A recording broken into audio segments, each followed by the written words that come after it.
Hello, हाँ जी, okay. तो अब बेटा आज हम लोग अपने इस नेक्स्ट वीडियो में स्टार्ट कर रहे हैं मोशन इन स्ट्रेट लाइन। और मोशन इन स्ट्रेट लाइन में हम लोग डिस्कस करेंगे ग्राफिकल मेथड। ठीक है, तो आज की वीडियो में हम लोग जो है ग्राफिकल मेथड को एनालिसिस करेंगे मोशन में, कि किस किस तरीके के ग्राफ होते हैं, किस प्रकार के उसमें जो है क्वेश्चंस आते हैं, और किस तरीके से हम जो हमारी इक्वेशन ऑफ मोशन है उसको स्टडी करेंगे। और साथ में इस वीडियो में हम लोग ये भी डिस्कस करने वाले हैं कि फ्री फॉल के केस में या मोशन अंडर ग्रेविटी में किस तरीके से जो है हम लोग इक्वेशन ऑफ मोशन को यूज करते हैं और वेलोसिटी और हाइट को गेन करते हैं। और उसके बाद फिर एक टाइम अगर बचा तो हम एक जो है एक इंटरेस्टिंग सा क्वेश्चन हम लोग जो है उसमें डिस्कस करने वाले हैं। ठीक है, तो स्टार्ट करते हैं। अब देखो, सबसे पहले क्या होता है कि हमारे पास जो है मोशन इन स्ट्रेट लाइन, ठीक है, मोशन इन स्ट्रेट लाइन, ठीक है। और अगर मोशन इन स्ट्रेट लाइन में हम लोग बात करें तो अब जो है graphical analysis, graphical analysis method, ठीक है, ये होगा। और इसमें हमारे पास सबसे पहले होता है position time graph, position time graph. Okay, इस पोजीशन टाइम ग्राफ को हम लोग एक्सटी ग्राफ बोलते हैं। क्या बोलते हैं? एक्सटी ग्राफ, ठीक है। तो अब देखो, मैं इसी के ऊपर एक ग्राफ के ऊपर आपको सारे ग्राफ के एनालिसिस देने की कोशिश करूंगा जितने भी इजी वे में पॉसिबल हो। देखो, ये है हमारे पास एक्सटी ग्राफ, यानी कि इसको हम लोग पोजीशन टाइम ग्राफ बोलते हैं। और इस मेथड में हम लोग ये स्टडी करेंगे कि विद रिस्पेक्ट टू टाइम किसी भी ऑब्जेक्ट का जो पोजीशन है या मोशन है वो किस तरीके से चलेगा। ठीक है, तो सबसे पहला जो केस होगा वो होगा हमारा जब ऑब्जेक्ट रेस्ट पर हो। So first is object at rest. तो ऑब्जेक्ट रेस्ट पर है, तो जब रेस्ट पर अगर होगा तो हमारा ग्राफ इस तरीके से बनेगा। इसका मतलब क्या है कि लेट्स सपोज कि अगर ऑब्जेक्ट की पोजीशन ये है और ऑब्जेक्ट यहीं पर है तो टाइम तो हमारा इंक्रीज होगा, इसलिए टाइम के पैरेलल, टाइम एक्सिस के पैरेलल हमारी लाइन होगी, लेकिन हमारा ऑब्जेक्ट जो है वो पोजीशन पर कहीं पर भी चेंज नहीं होगा। So this is our first case. इस फर्स्ट केस में क्या होगा कि ऑब्जेक्ट जो है वो इस तरीके से रहेगा, ठीक है, रेस्ट के केस में। सेकंड आता है यूनिफॉर्म मोशन, ठीक है, यूनिफॉर्म मोशन। अब यूनिफॉर्म मोशन को जब हम लोग करेंगे, और यूनिफॉर्म मोशन कहां से होगा? जब ऑब्जेक्ट मान लीजिए कि ओरिजिन पर है, ठीक है। अगर हम लोग ये कहें कि ऑब्जेक्ट ओरिजिन पर है, ठीक है, और वहां से फिर वो यूनिफॉर्मली मूव करता है, तो यहां पर अगर होगा ऑब्जेक्ट तो इक्वल टाइम इंटरवल में वो इक्वल डिस्प्लेसमेंट कवर करेगा। तो ये हमारा हो जाएगा सेकंड ग्राफ, ठीक है। So this will be our second graph for uniform motion, position time graph के ऊपर स्ट्रेट इंक्लाइंड लाइन, ठीक है। हॉरिजॉन्टल लाइन हो जाएगी रेस्ट के लिए और यूनिफॉर्म मोशन के लिए हो जाएगा इस तरीके का, ठीक है। फिर आता है हमारे पास थर्ड जो आएगा वो होगा यूनिफॉर्म एक्सेलरेटेड मोशन, ठीक है। तो यूनिफॉर्म एक्सेलरेटेड मोशन में हम किस तरीके से स्टडी करेंगे? देखो, अब हमें पता है कि यूनिफॉर्म एक्सेलरेटेड मोशन में थर्ड अगर हम इसमें देखेंगे, so that will be uniform accelerated motion. Clear? तो यूनिफॉर्म एक्सेलरेटेड मोशन में हमारी जो इक्वेशन ऑफ मोशन है वो क्या होती है? वो होती है x minus x naught is equal to v naught t plus half a t square, ठीक है। सो ये हमारी इक्वेशन होगी। अब इस इक्वेशन में अगर हम देखें तो जो x है वो प्रोपोर्शनल होता है हाफ ए टी स्क्वायर के, यानी कि ये हमारी कंडीशन बन जाती है यहां से। अब अगर इस तरीके का ग्राफ अगर हम देखेंगे यूनिफॉर्म एक्सेलरेटेड मोशन का, तो ओरिजिन से अगर ये ग्राफ होगा तो इस तरीके से ग्राफ बन जाएगा, नंबर 3 ग्राफ, ऐसे, ठीक है। तो ये तीन लाइन मैंने बनाई है, तीनों की तीनों लाइनें एक्सटी ग्राफ के ऊपर अलग अलग मोशन को रिप्रेजेंट कर रही है। हॉरिजॉन्टल लाइन रेस्ट पर रिप्रेजेंट कर रही है, straight incline line uniform motion को, और थर्ड जो है वो हो गया हमारा यूनिफॉर्म एक्सेलरेटेड मोशन। तो उसके लिए इस तरीके का ग्राफ हमारे पास बन चुका है, ठीक है ना। तो ये हमारे पास जो है, आप लोग पोजीशन टाइम ग्राफ को समझ लीजिए, ये तीनों इस रहे। ये वाला ग्राफ ऐसा क्यों बनता है, यानी कि पैराबोला का, अगर मैं इसको यहां पर भी अलग से बनाऊं तो ये ग्राफ इस तरीके का बनता है, ठीक है ना। ये x है और ये t है, so this is for this, यहां से ऐसे, ठीक है। तो आप इसके ऊपर ध्यान रखेंगे कि हाँ ये ग्राफ होगा। और फिर अब हम लोग नेक्स्ट हमारा स्टडी करेंगे velocity time graph. So next one is our very important topic, velocity time graph, ठीक है। वेलोसिटी टाइम ग्राफ ही हमारा वो मेथड होता है जिससे कि हम लोग स्टडी करेंगे कि किस तरीके से हम इक्वेशन ऑफ मोशन ड्राइव करेंगे, क्योंकि बेटा उसमें हम लोग जो है इक्वेशन ऑफ मोशन को ही यूज करते हैं, ठीक है ना। तो इक्वेशन ऑफ मोशन हमारी किस तरीके से चलेंगी, क्या उसमें होगा इक्वेशंस, और उसी को हम लोग जो है अब स्टडी करते हैं। तो चलिए, second is our velocity time graph, velocity time graph, ठीक है। So this is our velocity time graph, जिसको कि हम लोग जो है वीटी ग्राफ के नाम से भी जानते हैं, वीटी ग्राफ के नाम से भी जानते हैं, ठीक है। अब पहला ग्राफ अगर होगा हमारा तो इस तरीके से, so this is our t and this is our velocity axis, ठीक है। तो ये हो गया हमारे पास वेलोसिटी टाइम ग्राफ।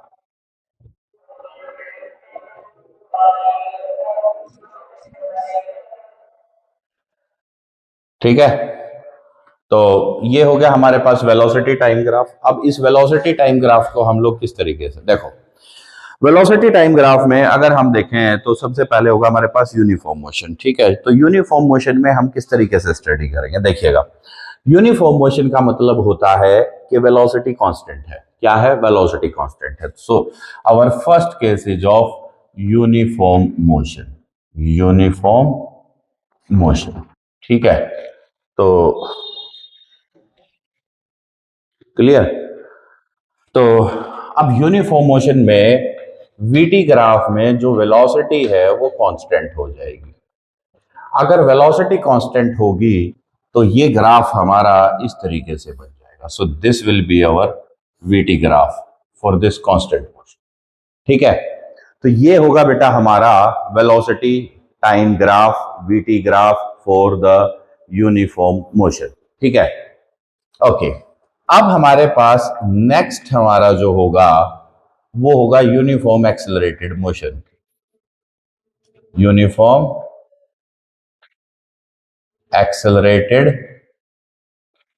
मोशन, ठीक है, यूनिफॉर्म एक्सेलरेटेड मोशन, क्लियर।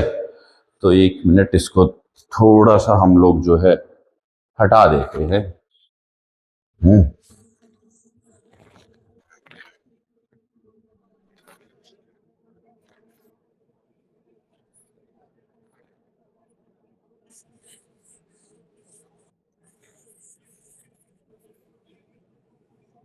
चलो, तो ये हो गया यूनिफॉर्म एक्सेलरेटेड मोशन। अब इसमें हम लोग देखेंगे, ये हमारा ग्राफ होगा, ठीक है, वेलोसिटी एक्सिस और ये टाइम एक्सिस, और यहां से ये इस तरीके। यूनिफॉर्म एक्सेलरेटेड मोशन में यहां पर इनिशियल वेलोसिटी जीरो नहीं है, ठीक है। खासियत ये है, यानी कि ऑब्जेक्ट के पास इनिशियल वेलोसिटी u है, इनिशियल वेलोसिटी u है, ठीक है। एंड फाइनल वेलोसिटी v है, ठीक है। और ये इस तरीके से हमारे पास वीटी ग्राफ बनेगा। तो यहां पर जो वेलोसिटी होगी इस पॉइंट पर वो होगी u, और ये जो वेलोसिटी यहां पर जो हो जाएगी वो हो जाएगी let's suppose v velocity. So that is our v velocity. यहां से u से लेके और v तक ये चेंज हुआ है, क्योंकि ये यूनिफॉर्म एक्सेलरेशन है। तो यूनिफॉर्म एक्सेलरेशन का मतलब हो गया कि हमारी वेलोसिटी जो है वो इक्वल चेंज में है, इक्वली वो चेंज हो रही है जैसे जैसे हमारा टाइम इंटरवल चेंज हो रहा है।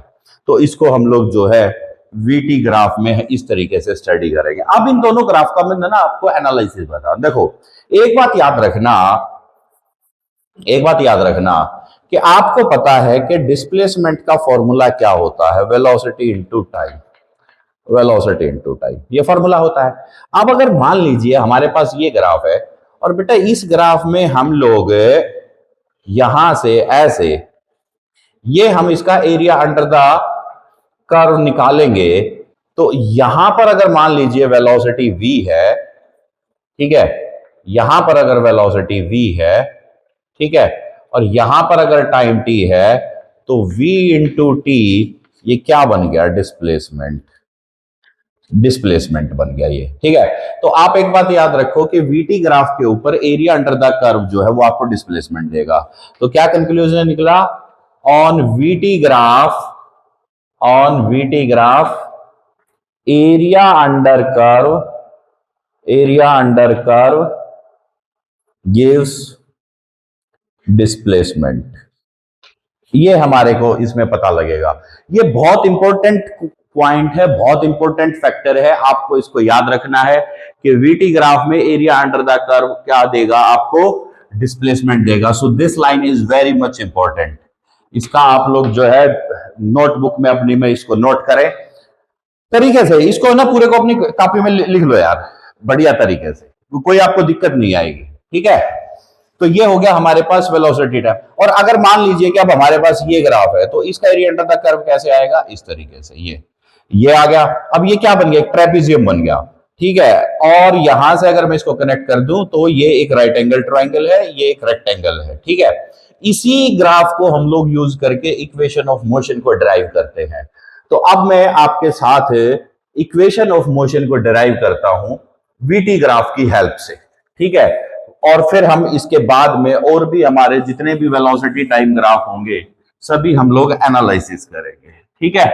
बहुत ही जो है एक तरीके से हमारी बात चल रही है, ठीक है। और इसमें हम लोग जो है बड़े ही डिटेल मैनर में सारे ग्राफ को स्टडी करते हुए जा रहे हैं।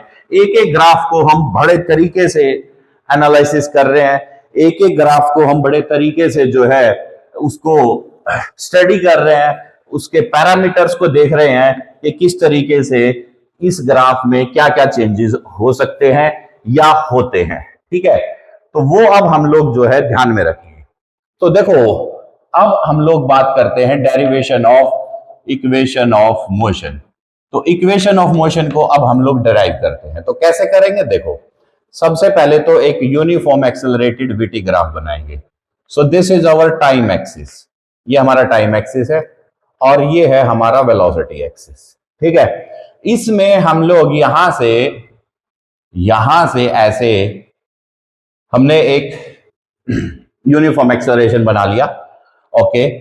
अब ये पॉइंट है हमारा ओरिजिन ओ, ये पॉइंट है ए। अब यहां से ये हमने इसमें ड्रॉ कर लिया, ए बी सी और डी।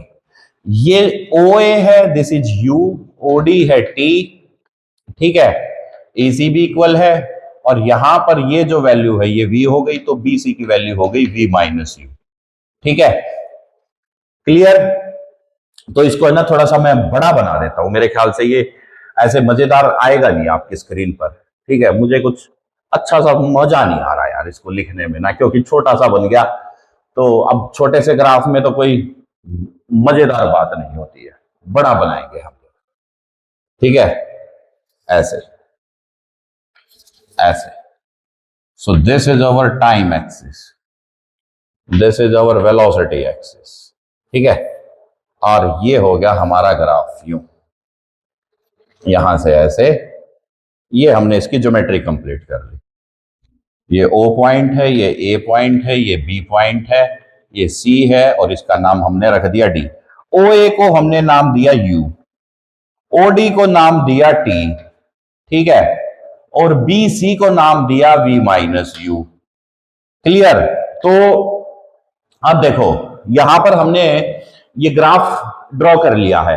अब इस ग्राफ में देखो बेटा, ओ ए वो तो यू है और ए बी जो है वो यू से लेके वी तक गया है, तो जो बी है, तो अगर हम यहां पर देखेंगे तो ए से लेके बी तक जो फाइनली उसकी जो वेलोसिटी गई है वो वेलोसिटी वी गई है, वी। तो फाइनल वेलोसिटी, इसको हम लोग लिखते हैं फाइनल वेलोसिटी वी। ओके, तो क्या करेंगे अब, draw B C,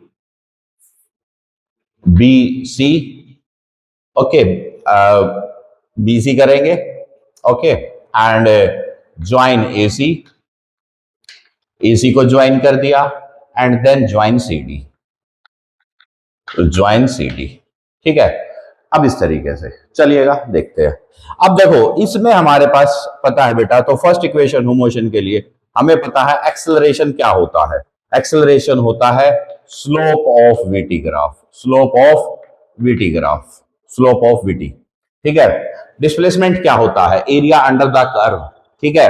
area under the curve होगा क्या, वीटी ग्राफ पे डिस्प्लेसमेंट, और उसका जो स्लोप है वो क्या होगा, एक्सेलरेशन। ये दो मेन पॉइंट है, इसको याद रखना है। और यहां से जब हम लोग इसको देखते हैं तो ये वैल्यू जो है क्या बनेगी एक्सेलरेशन के लिए। अब स्लोप क्या है, स्लोप है BC upon AC, BC upon AC, और बीसी की वैल्यू क्या है, v माइनस यू, एसी की वैल्यू क्या है, t, so v minus u is equal to a t, और इक्वेशन बन गई v is equal to u plus a t. तो ये हमारी first equation of motion derive हो गई यहां पर, ठीक है। So this is our first equation of motion. बस इतना सा स्टेप लिखना है, कोई दिक्कत नहीं है। अब हम लोग बात करते हैं सेकंड इक्वेशन ऑफ मोशन के। अब सेकंड इक्वेशन ऑफ मोशन में हमारे को निकालना है डिस्प्लेसमेंट, ठीक है। डिस्प्लेसमेंट होता है एरिया अंडर कर्व, कर्व का एरिया कितना होगा वो हमारे को पता होना चाहिए, और एरिया अंडर द कर्व किसके बराबर होगा, किसके बराबर होगा बेटा, area of triangle A B C plus area of rectangle, area of rectangle O A C D, O A C D, ठीक है। ट्राइंगल और रेक्टेंगल के एरिया को ऐड कर दो, आपके पास डिस्प्लेसमेंट आ जाएगा। चलिए, अब डिस्प्लेसमेंट की वैल्यू कितनी है, एस है।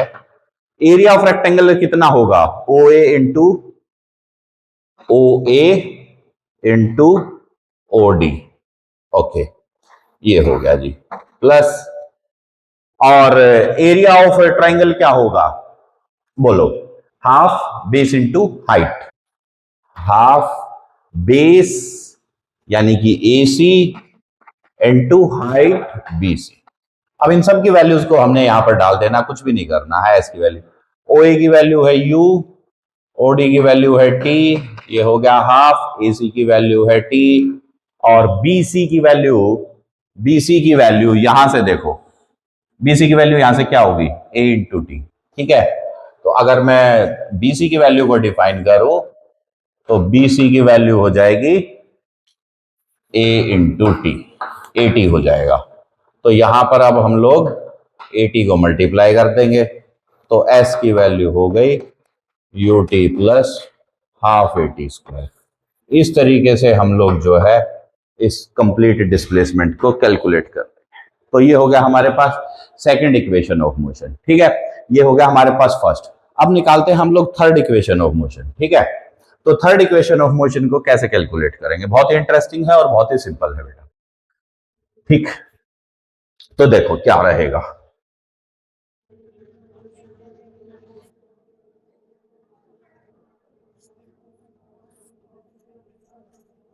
so we have third equation of motion,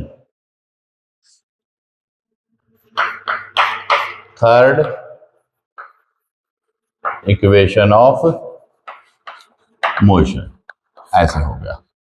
चलो, अब थर्ड इक्वेशन ऑफ मोशन को अगर हम देखेंगे तो क्या होगा, displacement is equal to area of trapezium, क्योंकि यहां पर ये ट्रेपेजियम बन रहा है, तो एरिया ऑफ ट्रेपेजियम क्या होगा, half sum of parallel side, half sum of parallel side, तो O A plus B D, B D half sum of parallel side into distance between them into A सी।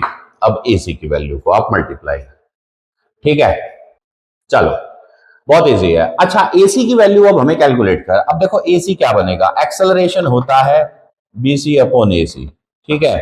तो यहां से अगर हम लोग देखेंगे तो एसी की वैल्यू हो जाएगी बीसी डिवाइडेड बाय एक्सेलरेशन, और बीसी अगर हम ग्राफ से देखेंगे तो वी माइनस यू बाय ए हो जाएगा।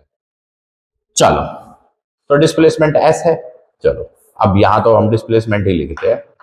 नेक्स्ट इज डिस्प्लेसमेंट हो गया एस हाफ, चलिएगा ओ ए, ये हो गया u और bd हो गया v, तो so that is u plus v। Okay, और ac की वैल्यू क्या है, v माइनस यू बाई ए, ठीक है। अब यहां पर ये इक्वेशन बन गई, तो सिंप्लीफाई कर देंगे तो बेटा ये हो जाएगा v square minus u square is equal to 2 और a को इधर ले जाके मल्टीप्लाई कर देंगे तो ये हो जाएगा 2as। So this is our third equation of motion. So that's how कि हम लोग जो है तीनों इक्वेशन को किस तरीके से डेराइव कर सकते हैं। बहुत ही आसान तरीका है, कोई इसमें ऐसी दिक्कत परेशानी की बात नहीं है, ठीक है। आपके सामने ये ग्राफ बना हुआ है, इस ग्राफ से ये हमारी सेकंड इक्वेशन है, वो हमारी थर्ड इक्वेशन है, ठीक है। और जो है यहां से हम लोग जो है v माइनस यू अपॉन ए, और ए सी की वैल्यू क्या होती है बेटा, अगर मैं यहां से इसको लिखूं t, तो v माइनस यू बराबर ए टी। ये लो, मैंने एक बार और आपके लिए यहीं से ये first equation, so this is our first equation, ये यहां से लेकर यहां तक कंप्लीट, ये नीचे वाला पोर्शन ये जिसको मैंने अंडरलाइन किया है, ये हमारी कंप्लीट, ये फर्स्ट इक्वेशन आ गई, वो आ गई हमारी सेकंड इक्वेशन, और ये आ गई हमारी थर्ड इक्वेशन। तो तीनों इक्वेशन को हमने ग्राफ से डेराइव कर लिया है, ग्राफिकल मेथड से हमने इसको डेराइव कर लिया है। अब आप लोग इसको नोट कर लेंगे, अब हम इससे आगे चलते हैं इसको, ठीक है।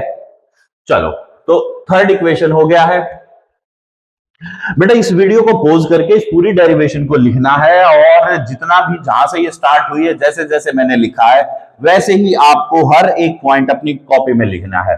अगर आप वीडियो को एंटरटेनमेंट के तरीके से देखोगे, या आपको लगेगा यार वीडियो देख रहे हैं मजे नहीं आ रहे, देखो बेटा यहाँ कोई नाच गाना तो चल नहीं रहा है, ये तो एक लॉजिकल सेंसिबल बात है, ठीक है। Let be very dead honest, ठीक है। जो पढ़ाई का काम है वो एक तपस्या है, और जो तपस्या होती है अगर उस काम में ही मजा नहीं है तो वो काम थोड़ा सा बोरिंग भी लग सकता है। तो इसलिए आप लोग अगर ये समझेंगे कि यार इसमें तो मजे नहीं आ रहे हैं कुछ, ठीक है, क्योंकि अक्सर मैंने बच्चों से यही सुना है, सर वहां यूट्यूब से पढ़ तो लिया, समझ में तो आ गया, बट पेपर में गया तो भूल गए। भैया समझ में आ गया, क्योंकि आपने उस वीडियो को किस तरीके से देखा, आपने उसको देखा एंटरटेनमेंट के पॉइंट ऑफ व्यू से। आप अगर वो वीडियो देखते वक्त पढ़ाई कर रहे होते, नोटबुक तुम्हारे सामने होती, बुक के साथ बैठते, और फिर तुम जो भी टीचर डिस्कस कर रहा है, या मैं अगर कोई भी बात डिस्कस, और वो आपकी कॉपी में नहीं लिखी गई है साथ साथ, या आपने उसको नोट नहीं किया और आपने उसके नोट्स नहीं बनाए, तो फिर तो दिक्कत आएगी ही आएगी, कहीं ना कहीं तो प्रॉब्लम आएगी ही, क्योंकि आपने ड्यू कोर्स फॉलो नहीं करा, जो उसका बनता है पूरा तरीका उसको पढ़ने का, उसको आपने फॉलो नहीं किया, तो फिर उसमें दिक्कत आएंगी ही आएंगी, ठीक है ना। चलिए, तो ये हो गया हमारे पास वेलोसिटी टाइम ग्राफ का एक उदाहरण, ठीक है। अब बेटा इसमें जो है हम लोग कुछ और, मैं आपके साथ में ग्राफ डिस्कस करता हूं, इन जनरल ग्राफ, ठीक है। और वो जनरल ग्राफ क्या होंगे, देखो सबसे पहले तो मैं कुछ बात करूंगा डिस्टेंस टाइम ग्राफ की, ठीक है। ये ग्राफ ऐसे होते हैं, पहले तो इनसे आप फैमिलियर हो जाओ, फिर इनके ऊपर क्वेश्चन डिस्कस कर देंगे, ठीक है। तो देखो यहां पर हमने लिखा टाइम, और ये हो गया हमारा डिस्टेंस, ठीक है, डिस्टेंस, और ये हो गया टाइम। अब अगर मान लीजिए कोई ऑब्जेक्ट है जो कि रेस्ट पर है, यानी कि वो मूव नहीं कर रही है, तो उसका ग्राफ कैसे बनेगा, अभी बताया था ये वाला कि डिस्टेंस चेंज ही नहीं होगा, ठीक है। अगर कोई ऑब्जेक्ट ओरिजिन पर है और फिर वहां से वो यूनिफॉर्म मोशन में है, तो ग्राफ कैसे बनेगा, ऐसे बन जाएगा, ये इसका सेकंड ग्राफ हो गया।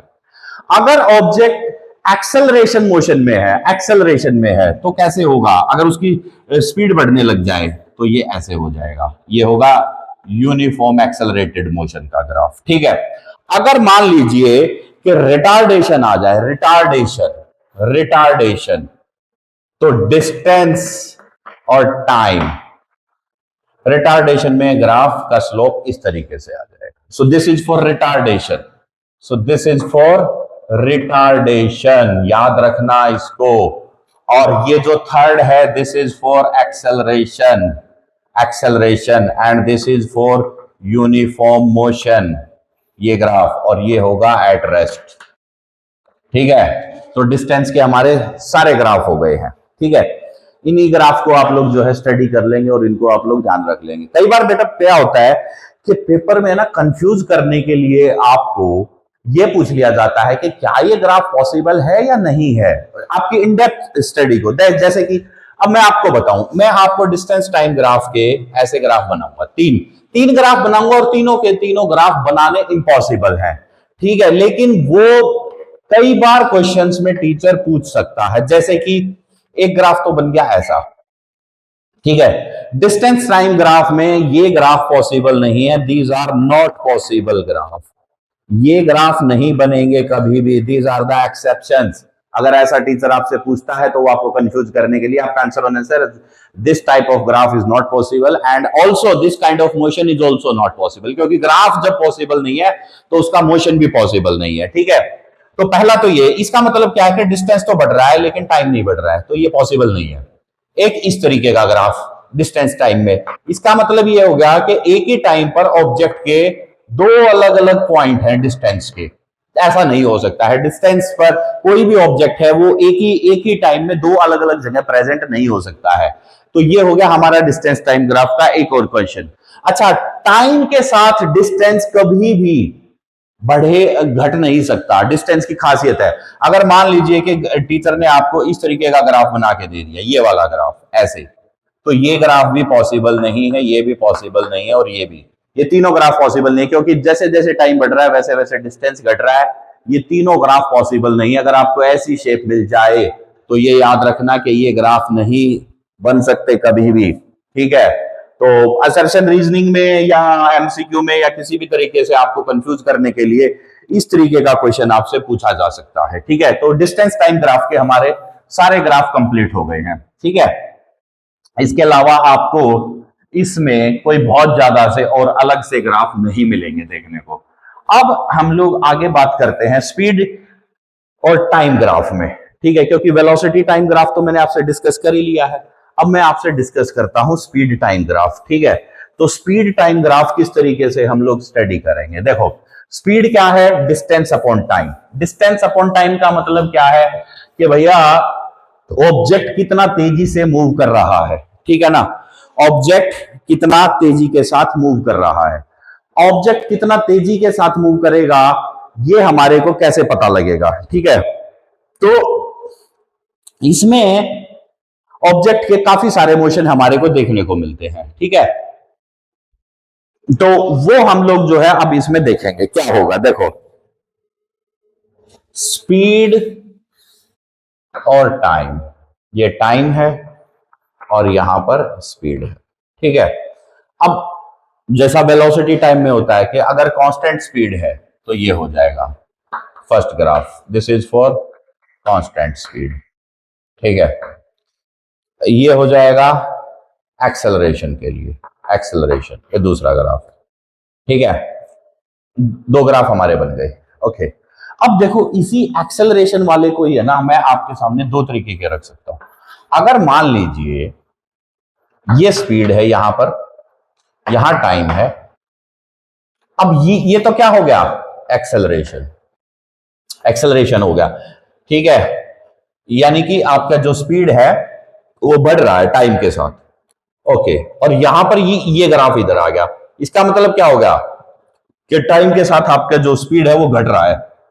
ऐसा कौन सा मोशन होता है जिसमें टाइम के साथ आपकी पहले तो स्पीड बढ़े और फिर घटे। तो बेटा वो मोशन होता है जैसे कि अगर आपने एक बॉल ली, उस बॉल को आपने एक हाइट से ड्रॉप कर दिया, बॉल आई, जब तक ऊपर से बॉल नीचे तक आएगी, ग्राउंड तक जब तक वो टकराएगी, उसकी स्पीड बढ़ती हुई आएगी। ठीक है, जहां जैसे ही वो बॉल आ गई, ग्राउंड से टकराई और फिर वो रिबाउंड करके यानी कि जंप करके जब वो वापस ऊपर जाएगी तो उसकी जो स्पीड है वो घटती हुई जाएगी। तो उसका जो ग्राफ है वो इस तरीके से बनेगा। तो ये हमारा ग्राफ बनेगा किसके लिए? व्हेन ऑब्जेक्ट, जब ऑब्जेक्ट जो है वो ड्रॉप डाउन, ऑब्जेक्ट को हमने ड्रॉप कर दिया and after striking the ground it will, जब वो ड्रॉप डाउन हो गया and after striking the ground it will rebound. ठीक है, तो ड्रॉप डाउन और रिबाउंड का ग्राफ होगा तो वो इस तरीके का होगा। ठीक है, स्पीड टाइम ग्राफ। और इसी स्पीड टाइम ग्राफ को अगर हम लोग ये देखें, कोई ऑब्जेक्ट है, हमने पहले उसको ऊपर फेंका, ठीक है, ऊपर फेंक रहे हम लोग, ठीक। तो जब हमने किसी ऑब्जेक्ट को ऊपर की तरफ फेंका तो उसका ग्राफ कैसा बनेगा? ठीक है, वो भी तो एक पार्ट होगा ना। अगर ऑब्जेक्ट को ऊपर फेंका तो ग्राफ कैसा बनेगा? तो उसके लिए हमें इनिशियल वेलोसिटी देनी पड़ेगी। जैसे जैसे टाइम बढ़ेगा उसकी जो स्पीड है वो घटती हुई आएगी।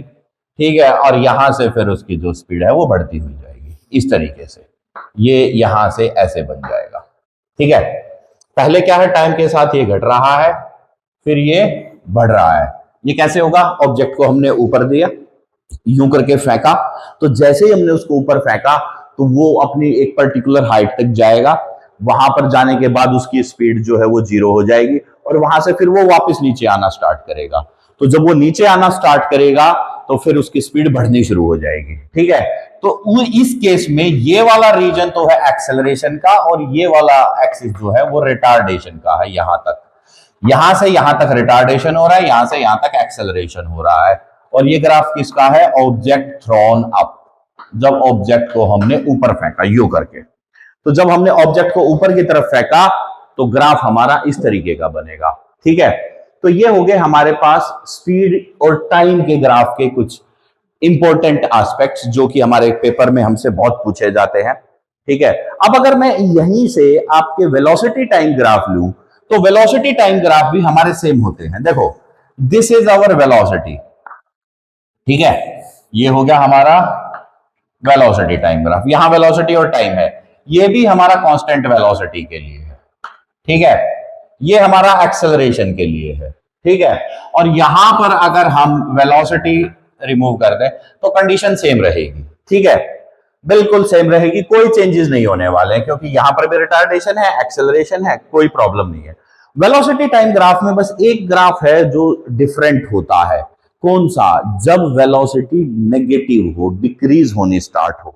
अब जैसे कि यहां पर आप देखोगे तो ये हमारी वेलोसिटी घट रही है। ठीक है, हाँ घट गई, हमें पता है कि, लेकिन वेलोसिटी की खासियत क्या है कि वो 0 भी हो सकती है, पॉजिटिव भी हो सकती है और नेगेटिव भी हो सकती है। स्पीड की खासियत यह है कि वो कभी नेगेटिव नहीं होगी, इसीलिए जो स्पीड टाइम ग्राफ था वो कभी भी टाइम एक्सिस से नीचे नहीं आएगा। स्पीड टाइम ग्राफ कभी भी टाइम एक्सिस से नीचे की तरफ नहीं आएगा, इधर नहीं आएगा नेगेटिव वेलोसिटी पर। स्पीड टाइम ग्राफ कभी नहीं आएगा क्योंकि स्पीड कभी नेगेटिव नहीं होती है। हाँ, वेलोसिटी टाइम ग्राफ आ सकता है, किस मोशन में आ सकता है अब उसको मैं आपके साथ डिस्कस करता हूं।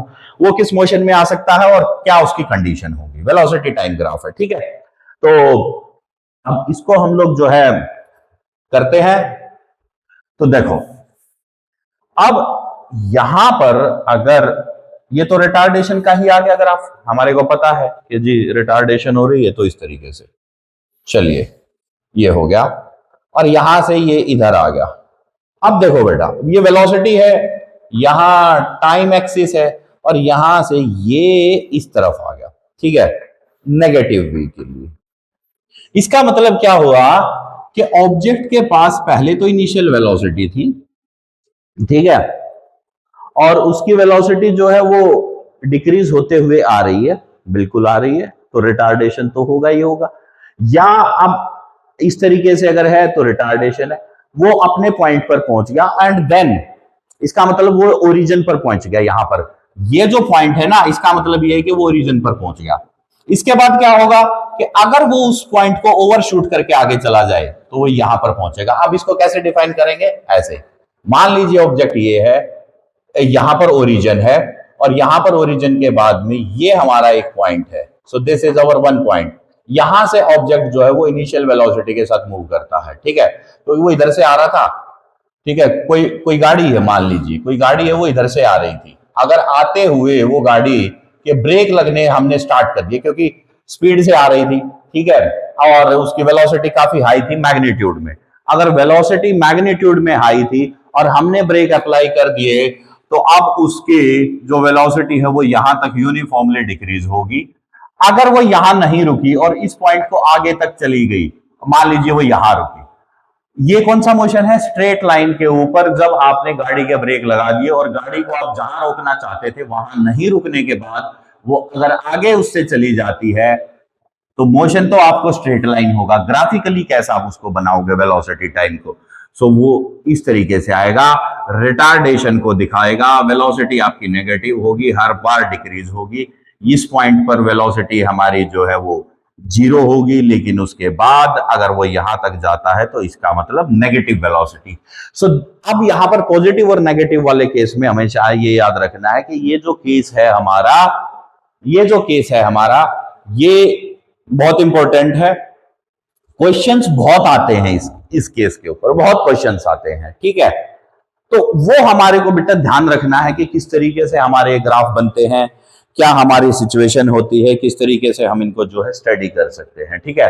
अगर ये यहां तक रुक जाता तो रिटार्डेशन का था वेलोसिटी टाइम ग्राफ में, ऑब्जेक्ट यहां से आप मोशन में थी गाड़ी, उस गाड़ी के आपने ब्रेक लगाए, ब्रेक लगाते लगाते यहां आके रुक गई, तो अगर यहां आके गाड़ी रुक गई तो ग्राफ ये बनेगा, लेकिन अगर गाड़ी यहां नहीं रुकी आगे चली गई तो आपको यहां दिखाना पड़ेगा, ये ग्राफ इस कंडीशन के लिए होता है, बहुत ही प्रैक्टिकल ग्राफ है ये।